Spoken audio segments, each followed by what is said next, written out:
अस्सलामु अलैकुम वरहमतुल्लाहि वबरकातुहू। नाज़रीन मोहतरम, हज़रत अबू बकर शिबली ने एक मरतबा मजलिस में कई बार अल्लाह अल्लाह का जिक्र किया, अल्लाह अल्लाह कहा, लेकिन उसी मजलिस में एक दरवेश ने इस बात पर एतराज़ किया कि आप ला इलाहा इल्लल्लाह क्यों नहीं कहते। आपने एक ज़र्ब लगाकर फरमाया कि मुझे ये खतरा रहता है कि मैं ला कहूँ यानी नफ़ी कर दूँ और सैयद मेरी रूह निकल जाए। आपके इस कौल से वो दुर्वेश लर्जा बरअंदाम हो गया और उसी वक्त उसका दम निकल गया।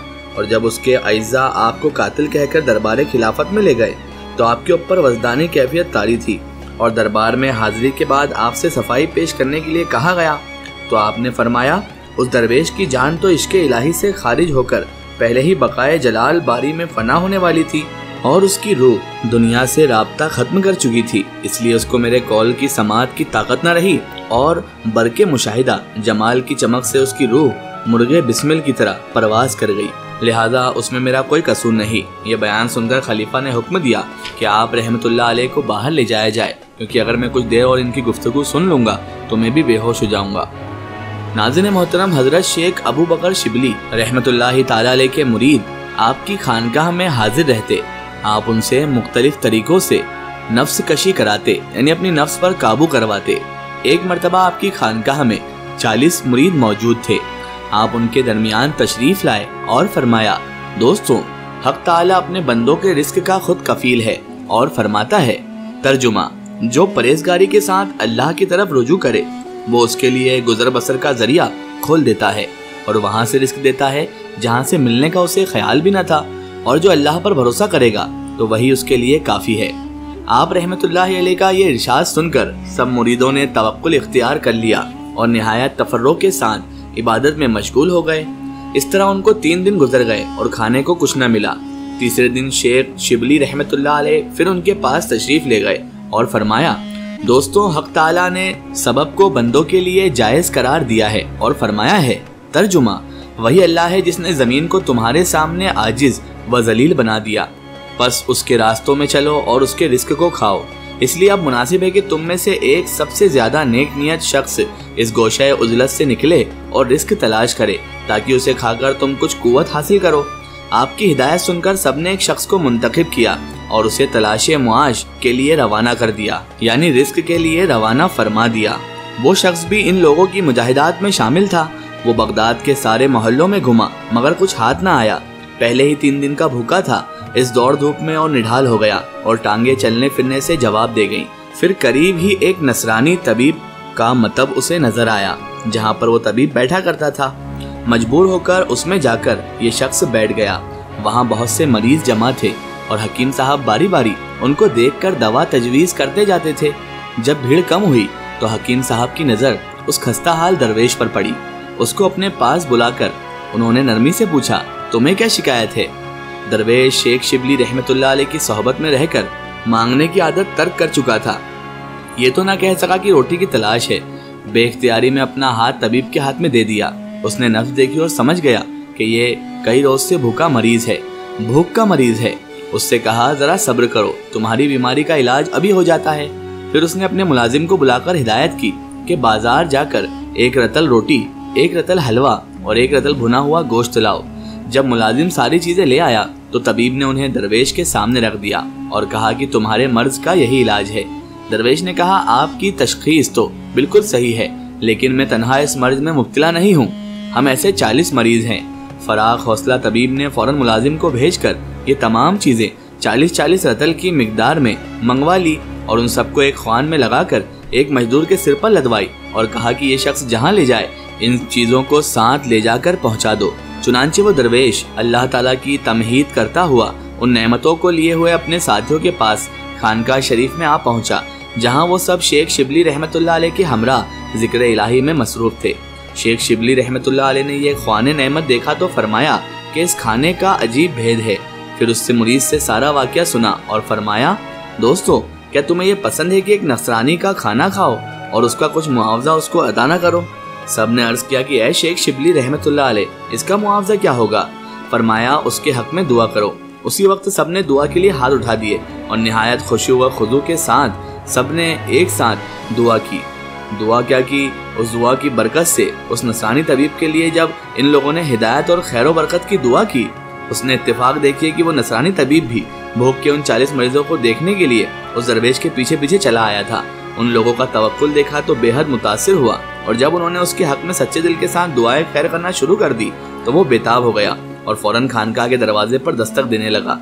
जब दरवाजा खुला तो दौड़कर शेख शिबली रहमतुल्लाह अलैह के कदमों पर जा गिरा और मुशर्रफ बा इस्लाम होकर आपके हल्का इरादत में शामिल हो गया। इस तरह उसको अपनी नेकी का मुआवजा हिदायत की सूरत में मिल गया। सुभान अल्लाह। नाज़रीन मोहतरम, इसी तरह हजरत शेख शिबली रहमतुल्लाह ताला अलैह का एक और वाक़या बयान किया जाता है कि एक मरतबा हजरत अबू बकर शिबली इब्तिदाई में नहावन नामी जगह के सरदार थे, और जब तमाम अमीरों और सरदारों को दरबार खिलाफत में तलब किया गया तो आप भी वहाँ तशरीफ ले गए। और जिस वक्त खलीफा सबको खिलत अता करके रुखसत करने वाला था, उस वक्त एक अमीर को छींक आई और उसने खिलअत की आस्तीन से नाक साफ कर ली, जिसकी सजा में खलीफा ने खिलअत वापस लेकर उसको बरतरफ कर दिया। उस वक्त आपको ये तंबीह हुई, जो शख्स मखलूक की अता करदा खिलअत से गुस्ताखी करके ऐसी सजा का मुस्तवजब हो, तो फिर खुदा की अता करदा खिलअत के साथ गुस्ताखी करने वाले की तो ना जाने क्या सजा होगी। वो अल्लाह ताला जो हमें दिन रात खिला रहा है, हमारे गुनाहों के बाद भी हमें अता कर रहा है, उसकी खिलअत के साथ गुस्ताखी का क्या अंजाम होगा। इस ख्याल के बाद आप हजरत अबू बकर शिबली रहमतुल्लाह ताला अलैह ने खलीफा से आकर अर्ज किया कि तू मखलूक होकर उस चीज को नापसंद करता है कि कोई तेरी अता करदा खिलअत से बेअदबी ना करे, जबकि तेरी खिलअत के मालिकुल मुल्क की खिलअत के सामने कोई भी औकात नहीं है, हकीकत नहीं है। लिहाजा उसने मुझको अपनी मार्फत की जो खिलअत अता फरमाई है, मैं भी ये नहीं पसंद करता कि उसको एक मखलूक के सामने कशीफ कर दूं। ये कहकर दरबार से बाहर निकल गए और हजरत खैर नसास के हाथ पर जाकर बैत हो गए, और कुछ अरसा उनसे फैज़ हासिल करने के बाद उन्हीं के हुक्म से हजरत जुनैद बगदादी रहमतुल्लाह अलैह की खिदमत में पहुंच गए और उनसे अर्ज किया कि लोगों ने मुझे ये बताया है कि आपके पास एक गौहर नायाब है, लिहाजा आप या तो उसको मेरे हाथ कीमतन फरोख्त कर दें या फिर बगैर कीमत के दे दें। हजरत जुनैद बगदादी रहमतुल्लाह अलैह ने फरमाया कि अगर मैं फरोख्त करना चाहूँ तो तुम खरीद नहीं सकते, क्योंकि तुम्हारे अंदर कुव्वत खरीद नहीं है, और अगर मुफ्त में दे दूँ तो तुम उसकी कदरों कीमत नहीं समझ सकोगे, क्योंकि बिला मेहनत के हासिल करदा शय की कोई कदरों कीमत नहीं होती। लिहाजा अगर तुम वो गौहर हासिल करना चाहते हो तो बहरे तौहीद में गर्क होकर फना हो जाओ, फिर अल्लाह ताला तुम्हारे ऊपर सब्र इंतजार के दरवाजे कुशादा कर देगा, और जब तुम दोनों का बर्दाश्त करने के काबिल हो जाओगे तो वो गौहर तुम्हारे हाथ लग जाएगा। फिर आपने हजरत जुनैद से पूछा, अब मुझे क्या करना चाहिए? उन्होंने फरमाया कि तुम 1 साल तक गंधक बेचते फिरो। चुनांचे 1 साल तक तामीर हुक्म करते रहे। फिर हजरत जुनैद ने यह फरमाया कि अब 1 साल तक भीख मांगो। चुनांचे आपने 1 साल तक ये भी किया, हत्ता कि आपने बगदाद के हर दरवाजे पर भीख मांगी, लेकिन कभी आपको किसी ने कुछ नहीं दिया। और जब इसकी शिकायत आपने हजरत जुनैद बगदादी रहमतुल्लाह अलैह से की तो उन्होंने मुस्कुराकर फरमाया कि अब तो शायद तुम्हें अंदाजा हो गया होगा कि मखलूक के नज़दीक तुम्हारी कोई हैसियत नहीं, लिहाजा आप कभी मखलूक से दिल बस्तगी का ख्याल न करना और न कभी किसी चीज़ पर मखलूक को फौकियत देना। फिर हजरत जुनैद ने हुक्म दिया कि चूंकि तुम नहावंद के अमीर रह चुके हो, लिहाजा वहाँ जाकर हर फर्ज से माफ़ी तलब करो। चुनांचे आपने वहाँ पहुँचकर बच्चे बच्चे से माफ़ी चाही, लेकिन एक शख्स वहाँ मौजूद नहीं था तो उसकी बजाय लाख दिरहम खैरात किए, लेकिन उसके बावजूद भी आपके कल्ब में खलिश बाकी रह गई। और जब दोबारा हजरत जुनैद की खिदमत में हाजिर हुए तो उन्होंने फरमाया कि अभी तुम्हारे कल्ब में हुब्बे जा बाकी है, लिहाजा 1 साल तक भीख मांगते रहो। लिहाजा भीख के जरिए जो कुछ मिलता उसको हजरत जुनैद के पास लाकर फुकरा में तकसीम कर देते, लेकिन आप खुद भूखे रहते। फिर साल के इख्तिताम पर हजरत जुनैद ने वादा किया कि अब तुम्हें अपनी सोहबत में रखूंगा, बशर्त के तुम्हें फुकरा की खिदमत गुजारी मंजूर हो। चुनांचे आप 1 साल तक फुकरा की खिदमत गुजारी में मशगूल रहे। फिर हजरत जुनैद ने पूछा कि अब तुम्हारे नज़दीक नफ्स का क्या मकाम है? आपने जवाब दिया कि मैं खुद को तमाम मखलूक़ात से कमतर तस्वुर करता हूँ। ये सुनकर हजरत जुनैद ने फरमाया कि अब तुम्हारे ईमान की तकमील हो गई है। सुभान अल्लाह। इस वाक़े का रेफरेंस है तज़किरतुल औलिया किताब, क़ससुल औलिया किताब, पेज नंबर 123 से 124। नाज़रीन मोहतरम, ये शान होती है औलिया अल्लाह की। ये शान है अल्लाह के उन मकबूल और बरगुज़ीदा बंदों की जो परवरदिगार आलम की राह में अपनी नफ्स से जिहाद करते हैं और अपने आप को इस कदर कमतर समझने लग जाते हैं कि दुनिया में उनसे ज़्यादा कमतर कोई ना हो, और अल्लाह ताला उनकी अदा को इतना पसंद फरमाता है कि बड़े बड़े मकाम पर उन्हें फाइज कर देता है। आखिर में अल्लाह ताला से दुआ है कि अल्लाह ताला हमें रसूल खुदा सल्लल्लाहु अलैहि वसल्लम के सदक़े में नेक राह पर चलने की तौफीक अता फरमाए और हमें हर बुरे काम, हर बुरे अमाल से हमेशा बचाए रखे और हमें सिरातुल मुस्तकीम के नेक रास्ते पर चलने की तौफीक और रफ़ीक अता फरमाए। आमीन सुम्मा आमीन। सो नाज़रीन, आपको ये वीडियो कैसी लगी कमेंट सेक्शन में ज़रूर बताएं और हमारे चैनल को सब्सक्राइब करना ना भूलें। इस वीडियो को ज़्यादा से ज़्यादा शेयर करें और इसे तमाम औलिया किराम, तमाम बुजुर्गान दीन के चाहने वालों तक ज़रूर पहुँचाएँ। फिर हाज़िर होते हैं आपके लिए एक और बेहतरीन वीडियो के साथ। तब तक के लिए खुदा हाफिज़। अस्सलाम वालेकुम।